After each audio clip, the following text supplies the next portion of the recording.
Hello friends, welcome back to our channel. Friends, ఈ వీడియోలో మనం ఈరోజు అన్ని న్యూస్ పేపర్లో వచ్చినటువంటి ఇంపార్టెంట్ ఎడ్యుకేషన్ అప్డేట్స్ ఏందో చూద్దాం. వాటితో పాటు చాలా ఇంపార్టెంట్ కరెంట్ అఫైర్స్ కూడా ఉన్నాయి. వాటన్నిటి గురించి వన్ బై వన్ ఈ వీడియోలో అయితే చూద్దాం. సో వీడియో చూసిన ప్రతి ఒక్కరు ఖచ్చితంగా లైక్ చేయండి. డైలీ నేను చెప్తున్నా కూడా చాలా తక్కువ మంది వీడియోని అయితే లైక్ చేస్తున్నారు. సో ఈ వీడియోకి అయితే నేను 1000 లైక్స్ ఎక్స్పెక్ట్ చేస్తున్నాను. ప్రతి ఒక్కరు లైక్ చేసి ఇది ఎవరికైతే యూజ్ ఉంటుందో వారికి షేర్ చేయండి. అండ్ సబ్స్క్రైబ్ చేసుకొని చూడండి. రెగ్యులర్గా మీకు జాబ్ అప్డేట్స్ అంతాయి. మన టెలిగ్రామ్ గ్రూప్లో కూడా జాయిన్ కాండి. దాంట్లో కూడా రెగ్యులర్గా జాబ్ అప్డేట్ షేర్ చేస్తున్నాను. మీకు చాలా యూజ్ ఉంటుంది. ఆ గ్రూప్లో కంపల్సరీ జాయిన్ కాండి. ఫ్రెండ్స్, మన ఛానల్ ద్వారా గ్రూప్ 4 సంబంధించినటువంటి ఫుల్ వీడియో కోర్సు జస్ట్ 500 రూపీస్కి అందించడం జరుగుతుంది. 6 months వ్యాలిటీ తోటి. ఫుల్ కోర్సు యాప్లో అందుబాటులో ఉంది. యాప్ను డౌన్లోడ్ చేసుకుని అక్కడ ఫ్రీ క్లాసెస్ ఉంటాయి. విన్న తర్వాత నచ్చితే కోర్స్ అయితే తీసుకోండి. ఇంకా కరెంట్ అఫైర్స్ పీడిఎఫ్స్ కూడా ఉన్నాయి. పర్ మంత్ 20 రూపీస్ చెల్లించి మీరు పీడిఎఫ్స్ కూడా పొందవచ్చు. టెస్ట్ సిరీస్ ఉంది. తెలంగాణ ఉద్యమ చరిత్రకు సంబంధించిన టెస్ట్ సిరీస్ కావచ్చు, తెలంగాణ చరిత్ర, అదేవిధంగా జనరల్ సైన్స్ సంబంధించిన టెస్ట్ సిరీస్ కూడా ఉన్నాయి. దాంతోపాటుగా సో ఇక్కడ జనరల్ స్టడీస్ సంబంధించినటువంటి షార్ట్ హ్యాండ్ రైటింగ్ నోట్స్ కూడా మన యాప్లో అయితే అందుబాటులో ఉంది. వాటికి అన్నిటికి సంబంధించిన శాంపిల్ పీడిఎఫ్స్ కావచ్చు, శాంపిల్ టెస్ట్లు అయితే యాప్లో ఉంటాయి. చెక్ చేసిన తర్వాత నచ్చితే వాటికి సంబంధించిన కోర్స్ అయితే తీసుకోండి. యాప్ లింక్ కింద డిస్క్రిప్షన్లో ఉంటుంది. ఫ్రెండ్స్, న్యూస్ పేపర్లో వచ్చినటువంటి అప్డేట్స్ కనుక చూసినట్లయితే మనకు ఫస్ట్ అప్డేట్ వచ్చేసి కష్టపడితేనే పోలీస్ కొలువు అనే టైటిల్ తోటి నమస్తే తెలంగాణలో ఒక న్యూస్ అయితే ఇక్కడ చూడవచ్చు. అన్ని కేటగిరీల్లోనూ పోటీ తీవ్రం. ఎస్సీ ఎస్టీ అభ్యర్థుల మధ్య పోటీ. తర్వాతి దశకు ఎస్సీ నుంచి 54, ఎస్టీ నుంచి 59% మంది అర్హత అని చెప్పేసి ఇక్కడ ఇవ్వడం జరిగింది. కానిస్టేబుల్ పోటీల్లోనూ ఇదే పరిస్థితి అని చెప్పేసి ఇక్కడ ఒక న్యూస్ అయితే మనం నమస్తే తెలంగాణలో చూడవచ్చు. సో ఇక్కడ ఉన్నటువంటి పూర్తి ఇన్ఫర్మేషన్ కనుక చూసినట్లయితే కాకి పోస్టుకు అన్ని కేటగిరీల్లోనూ తీవ్ర పోటీ నెలకొన్నది. సో ఓపెన్ బీసీ కేటగిరీలతో పోలిస్తే ఎస్సీ ఎస్టీ కేటగిరీలోనే పోటీ అత్యధికంగా ఉంది. శుక్రవారం వెలువడినటువంటి ఎస్ఐ కానిస్టేబుల్ ప్రాథమిక రాత పరీక్ష ఫలితాలు ఈ విషయాన్ని నిర్ధారించాయని చెప్పేసి ఇక్కడైతే చూడవచ్చు. సో పోలీస్ నియామక మండలి వెల్లడించినటువంటి వివరాల ప్రకారం ఎస్ఐ పోస్టుకు పోటీ పడుతున్న వారిలో అత్యధికంగా ఎస్టీ కేటగిరీ నుంచి 59.12% మంది ఫిజికల్ ఈవెంట్స్కు అర్హత సాధించారని చెప్పేసి ఇక్కడ ఇచ్చారు. సో ఈ కేటగిరీ నుంచి ఎస్ఐ ఉద్యోగానికి మొత్తం 38,000 మంది అభ్యర్థులు అప్లై చేసుకోగా 22,000 మంది దానికి అర్హత సాధించారని చెప్పేసి ఇక్కడ ఇచ్చారు. సో అదేవిధంగా సో కానిస్టేబుల్ ఉద్యోగానికి సంబంధించి కనుక చూసినట్లయితే దీంట్లో కూడా మనకు ఎస్సీ కేటగిరీలో పోటీ ఎక్కువగా ఉన్నట్లయితే కనబడుతుంది. సో ఈ కేటగిరీ నుంచి మొత్తం 131,000 మంది దీనికి అప్లై చేసుకోగా 51,912 మంది దీనికి అర్హత సాధించారని చెప్పేసి ఇక్కడ ఇవ్వడం జరిగింది. దాంతోపాటు ఇక్కడ మనకు ఎస్ఐ ఉద్యోగానికి దరఖాస్తు చేసుకున్న వారిలో కేటగిరీ వారిగా అర్హత సాధించినటువంటి వివరాలు కూడా ఇక్కడ మనకు టేబుల్ రూపంలో ఇచ్చారు. సో ఇక్కడ ఓపెన్ కేటగిరీకి సంబంధించి 20,000 మంది అప్లై చేసుకుంటే 6,000 మంది దానికి అర్హత సాధించారు, అంటే 33.21%. సో అట్లా బీసీలో చూసుకుంటే 42% అయితే క్వాలిఫై కావడం జరిగింది.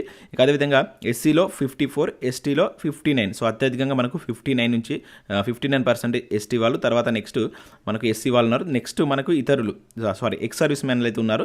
సో 49.12% ఎక్స్ సర్వీస్ మ్యాన్ నుంచి క్వాలిఫై అయినట్లయితే ఇక్కడ మనకు ఒక టేబుల్ రూపంలో నమస్తే తెలంగాణలో అయితే ఇవ్వడం జరిగింది. సో పోటీ అయితే చాలా ఎక్కువగా ఉన్నటువంటి కేటగిరీస్ కనుక చూసుకున్నట్లయితే ఎస్సీ ఎస్టీకి ఎక్కువగా కాంపిటీషన్ ఉన్నట్లయితే దీనిలో ఇచ్చారు. సో కష్టపడితేనే పోలీస్ కొలువు సాధించవచ్చు అని చెప్పేసి అనే టైటిల్ తోటి ఇక్కడ మనం నమస్తే తెలంగాణలో న్యూస్ అయితే చూడవచ్చు. నెక్స్ట్ ఇక్కడ గ్రూప్ 1కి సంబంధించి ఒక ఇంపార్టెంట్ అప్డేట్ అయితే రావడం జరిగింది. ఈ వారంలోనే గ్రూప్ 1 ప్రిలిమినరీ పరీక్ష ప్రాథమిక కీ అని చెప్పేసి ఇక్కడ ఇచ్చారు. సో ఇక్కడ ఇన్ఫర్మేషన్ కనుక చూసినట్లయితే తెలంగాణ తొలి గ్రూప్ 1 ప్రిలిమినరీ పరీక్ష ప్రాథమికకి గడువులోపు ప్రకటించేందుకు TSPSC కసరత్తు చేస్తుంది. సో పరీక్ష నిర్వహించినటువంటి 8 పని దినాల్లో కీ విడుదలతో పాటు OMR పత్రాల ఇమేజ్ స్కానింగ్ పూర్తి చేస్తామని కమిషన్ ఇప్పటికే ప్రకటించింది. నిర్ణీత గడువులోగా ఈ ప్రక్రియ పూర్తి చేయాలని నిర్ణయించింది. ఈ నేపథ్యంలో వారంలోనే కీ వెలువడనున్నట్లు కమిషన్ వర్గాలు వెల్లడించాయి.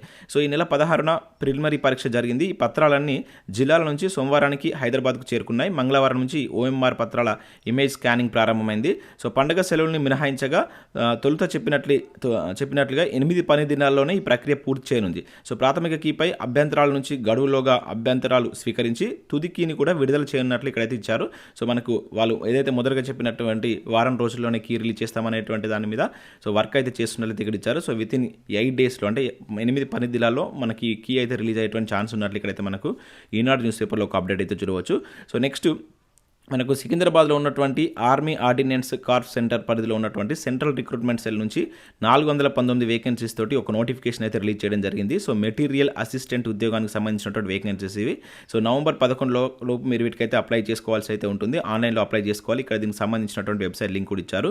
సో దీనికి సంబంధించినటువంటి అఫీషియల్ PDF లింక్ కూడా కింద డిస్క్రిప్షన్లో ఇస్తాను. సో ఇది మనకు టోటల్గా ఇక్కడ మనకు రీజియన్ వైజ్గా అయితే వేకెన్సీస్ ఉన్నాయి. సో ఇక్కడ ఈస్టర్న్ కావచ్చు, వెస్ట్, నార్త్, మన సౌత్కి సంబంధించి కనుక చూసినట్లయితే మహారాష్ట్ర, తెలంగాణ, తమిళనాడు, తమిళనాడుకు సంబంధించినటువంటి స్టేట్స్కి సంబంధించి ఇక్కడ ఓన్లీ 32 వేకెన్సీ అయితే ఉన్నాయి. టోటల్గా 419 వేకెన్సీస్ తోటి నోటిఫికేషన్ అయితే రిలీజ్ చేయడం జరిగింది. దీనిలో మనకు యూఆర్ కింద 171 వేకెన్సీస్ ఉన్నాయి, ఈడబ్ల్యూఎస్ 42, ఓబీసీ వేకెన్సీస్ కనుక చూసుకుంటే 113 అండ్ ఎస్సీ ఎస్టీకి సంబంధించిన వేకెన్సీ ఇక్కడ చూడవచ్చు 62, 31 వేకెన్సీ అయితే ఉన్నాయి. సో ఇక్కడ వీటి యొక్క శాలరీ కనుక చూసుకున్నట్లయితే లెవెల్ 5 ప్రకారం 29,000 నుంచి స్టార్టింగ్ శాలరీ అయితే ఉంటుంది, 92,000 వరకు అయితే ఉండడం జరిగింది. దీనికి సంబంధించి ఇంకా ఫుల్ నోటిఫికేషన్ అనేది ఇక్కడ మనకైతే అప్డేట్ చేయలేదు. మేబీ 1 or 2 డేస్లో మనకు దీనికి సంబంధించిన ఫుల్ నోటిఫికేషన్ అయితే రిలీజ్ చేసేటువంటి ఛాన్స్ ఉంటుంది. తర్వాత దీనికి సంబంధించిన ఎలిజిబిలిటీ కావచ్చు, అదర్ డీటెయిల్స్ అయితే మనం ఈ వెబ్సైట్కి వెళ్ళి చూసి అప్లై చేసుకోవాల్సి అయితే ఉంటుంది. సో నెక్స్ట్ అప్డేట్ చూసినట్లయితే పోలీస్ పరీక్షపై విచారణ అంటూ దిశ న్యూస్ పేపర్లో ఒక అప్డేట్ అయితే చూడవచ్చు. అభ్యర్థుల నుంచి వివరాల సేకరణ, ఓ పోలీస్ అధికారి ప్రోద్బలంతోనే ఆందోళన, విధుల్లో ఉన్న పోలీస్పై చర్యలని చెప్పేసి ఇక్కడ చూడవచ్చు. సో గ్రూప్ 1 ప్రిలిమినరీ పరీక్ష సందర్భంగా Saint Francis D sales high స్కూల్లో జరిగినటువంటి ఘటనపై టీఎస్పీఎస్సీ విచారణ చేపట్టింది. పరీక్ష కేంద్రంలో విధులు నిర్వర్తించిన వారి నుంచి వివరాలు తీసుకుంటుంది. సో ఉదయం నుంచి మధ్యాహ్నం వరకు జరిగిన అంశాలన్నిటిపైన నివేదిక సిద్ధం చేస్తుంది. సో పూర్తి స్థాయి విచారణ తర్వాత 47 మంది అభ్యర్థుల ఓఎంఆర్ షీట్లపై నిర్ణయం తీసుకున్నట్లు అధికారులు చెప్పారని చెప్పేసి ఇక్కడ ఇవ్వడం జరిగింది. సో నిన్నటి ఈనాడు న్యూస్ పేపర్లో కూడా మనం సేమ్ న్యూస్ అయితే చూసాం, దాని మీద విచారణ జరుగుతున్నట్లయితే ఇక్కడ ఇచ్చారు. అయితే ఓ పోలీస్ అధికారి ప్రోద్బలంతోనే అని చెప్పేసి ఇక్కడ చూడవచ్చు. అంటే ఈ 47 మంది ఎవరైతే అభ్యర్థులు ఉన్నారో దీనిలో ఒక పోలీస్ అధికారి అయితే ఉన్నాడట. సో అతను వీళ్ళందరినీ రెచ్చగొట్టినట్లయితే ఇక్కడ ఇవ్వడం జరిగింది. దానికి సంబంధించిన వివరాలు సేకరిస్తున్నట్లు ఇక్కడైతే చూడవచ్చు. సో కంప్లీట్ డీటెయిల్స్ అనేటువంటి అంటే విచారణ చేసిన తర్వాత మరి ఈ 47 మంది అభ్యర్థుల యొక్క ఓఎంఆర్ షీట్లను పరిగణలోకి తీసుకుంటారా లేదా అనేది వేచి చూడాల్సింది. దానికి సంబంధించి సో నెక్స్ట్ అప్డేట్ కనుక చూసినట్లయితే గ్రూప్ 1 మెయిన్స్పై 5 రోజుల ఉచిత తరగతులు అని చెప్పేసి ఒక అప్డేట్ ఇక్కడ చూడవచ్చు. సో గ్రూప్ 1 మెయిన్స్కు ప్రిపేర్ అవుతున్నటువంటి అభ్యర్థులకు 21st సెంచరీ ఐఏఎస్ అకాడమీ వారు ఈ నెల 26 నుంచి 30 లోపు అశోక్ నగర్లో ఉన్నటువంటి తమ అకాడమీ సెమినార్ హాల్లో తరగతులు ఉచితంగా నిర్వహిస్తున్నట్లు ఇక్కడైతే పేర్కొన్నారు. సో వీటికి సంబంధించి మీరు అటెండ్ కావాలనుకుంటే ఇక్కడ ఉన్నటువంటి ఫోన్ నెంబర్ కాల్ చేసి మీరు పూర్తి వివరాలు తెలుసుకున్న తర్వాత వీటికైతే వెళ్ళేటువంటి ప్రయత్నం చేయండి. నెక్స్ట్ ఇక్కడ డిగ్రీలో చేరేందుకు మరో అవకాశం అంటూ చూడవచ్చు. సో ఇంజనీరింగ్లో సీట్లు పొందలేనటువంటి వారి కోసం so degree online services Telangana దోస్త్ అనేటువంటిది మనకు ఒక స్పెషల్ డ్రైవ్ని అయితే కండక్ట్ చేస్తుంది. దీనిలో భాగంగా ఈ నెల 25 నుంచి 28 లోపు మీరైతే మళ్ళీ వీటికి సంబంధించి అయితే రిజిస్ట్రేషన్ చేసుకోవాల్సి ఉంటుంది. సో వెబ్ ఆప్షన్స్ వచ్చేసి 26 నుంచి అయితే స్టార్ట్ అవుతాయని చెప్పేసి అయితే మెన్షన్ చేశారు. సో ఇది డిగ్రీ మనకు అడ్మిషన్కి సంబంధించినటువంటి అప్డేట్ ఇది.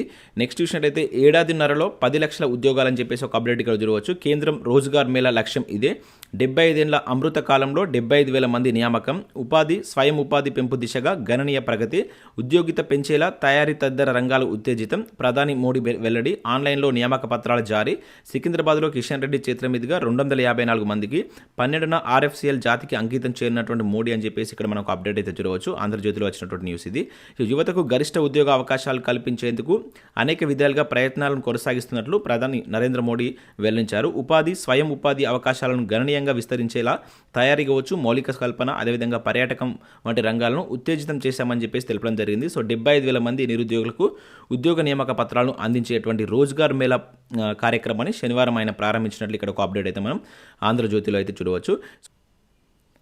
ఫ్రెండ్స్ ఇక్కడ మొదటి కరెంట్ అఫేర్ కనుక చూసినట్లయితే నింగిలోకి దూసుకెళ్లిన LV M3 M2 అంటూ సైన్స్ అండ్ టెక్నాలజీకి సంబంధించిన ఒక ఇంపార్టెంట్ కరెంట్ అఫేర్ అయితే చూడవచ్చు. ఇస్రో ప్రతిష్టాత్మక ప్రయోగం, ఒకేసారి అంతరిక్షంలోకి 36 ఉపగ్రహాలు, తొలిసారి పూర్తి వాణిజ్యపరమైన ఒప్పంద ప్రయోగం అని చెప్పేసి ఇక్కడ చూడవచ్చు.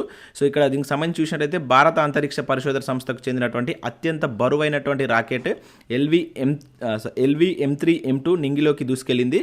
సో శ్రీహరికోటలో ఉన్నటువంటి ఇస్రో కేంద్రం నుంచి దీనిని ప్రయోగించారు. సో ఇది సక్సెస్ అయినట్లయితే ఇక్కడ మన న్యూస్ అయితే చూడవచ్చు.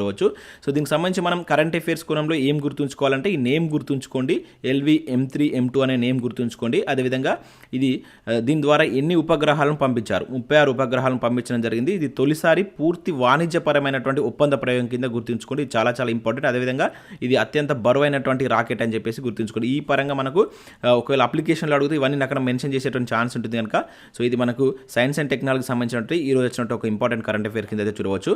సో నెక్స్ట్ ఇక్కడ చూసినట్లయితే స్పోర్ట్స్కు సంబంధించిన కరెంట్ అఫేర్, ఈషా సింగ్ జోడీకి స్వర్ణం అంటూ చూడవచ్చు. శిఖా నర్వాల్ సాగర్ జంటకు రజతం, 2024 ఒలింపిక్స్కు స్వప్నిల్ బెర్త్ ఖరారు అని చెప్పేసి ఇచ్చారు. సో మన తెలంగాణకు సంబంధించినటువంటి ఈ ఎవరైతే ఈషా సింగ్కు జోడీకి మరొక స్వర్ణం సాధించినట్లయితే ఇక్కడ మనం గుర్తుంచుకోవాల్సి ఉంటుంది. దాంతోపాటుగా శిఖా నర్వాల్ అండ్ సాగర్ జంట కూడా సో మనకి ఎక్కడైతే ఈ ఈజిప్ట్ కైరోలో జరుగుతున్నటువంటి ISSF వరల్డ్ షూటింగ్ ఛాంపియన్షిప్ పోటీలు ఉన్నాయి కదా, సో వాటికి సంబంధించి సో గత 1 వీక్ నుంచి అయితే మనకి వీటికి సంబంధించిన పథకాలు అయితే వస్తున్నాయి. వీటికి సంబంధించిన ఒక స్పెషల్ వీడియో కూడా చేసేటువంటి ప్రయత్నం చేస్తాను. ఇది కంప్లీట్ అయిన తర్వాత మొత్తం ఎన్ని పథకాలు వచ్చాయి, ఎవరెవరికి వచ్చాయనేటువంటి కూడా చూద్దాం.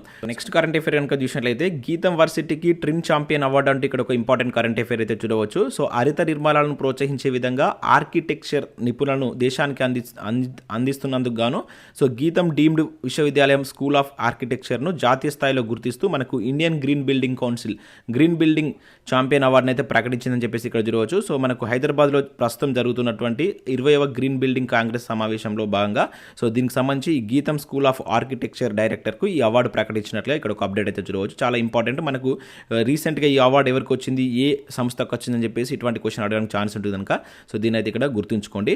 సో నెక్స్ట్ ఇక్కడ మనం చూసినట్లయితే ఇటలీ ప్రధానిగా జార్జియా మెలోని ప్రమాణ స్వీకారం అని చెప్పేసి ఇక్కడ చూడవచ్చు. దేశ చరిత్రలోనే తొలి మహిళా పీఎంగా ఘనత సృష్టించినట్లయితే ఇక్కడ ఒక అప్డేట్ అయితే చూడవచ్చు.